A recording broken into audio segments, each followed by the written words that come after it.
హాస్టళ్లలో విద్యార్థి సంఘాల ప్రవేశంపై జారీ చేసిన ఉత్తర్వుల్ని తక్షణమే ఉపసంహరించుకోవాలని బాపట్ల జిల్లా వైఎస్ఆర్ విద్యార్థి విభాగం joint secretary Shaik Parvez demand చేశారు. బాపట్ల పట్టణం రైల్వే స్టేషన్ ఎదురుగా ఉన్న అంబేద్కర్ విగ్రహానికి పూలమాల వేసి నిరసన కార్యక్రమం నిర్వహించారు. ఈ కార్యక్రమంలో కార్యదర్శి మాచవరపు రవికుమార్, వైఎస్ఆర్ విద్యార్థి నాయకులు చల్లా రామయ్య, దిలీప్, కట్ట రఘు పాల్గొన్నారు.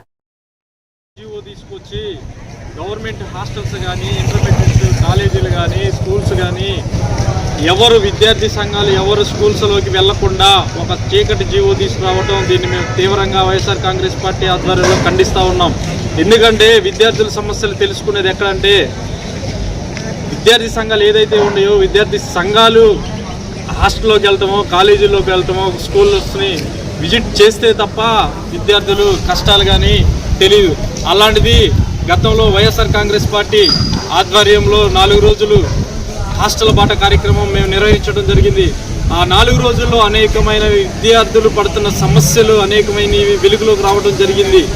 వాటిని తట్టుకోలేక ఈ కూటమి ప్రభుత్వం ఈ జీవో తీసుకొచ్చి విద్యార్థి సంఘాలను ఆపాలని ఉక్కుపాదం మోపితే మేము ఆగే పరిస్థితుల్లో లేము.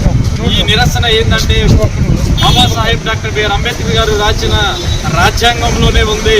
అందరూ సమానంగా ఎవరి వారి స్వేచ్ఛగా ఉండాలని. అయితే విద్యార్థుల స్వేచ్ఛను హరిస్తూ ఈ చీకటి జీవో తీసుకురావడం వల్ల విద్యార్థి సంఘంలో తీవ్రంగా దీన్ని వ్యతిరేక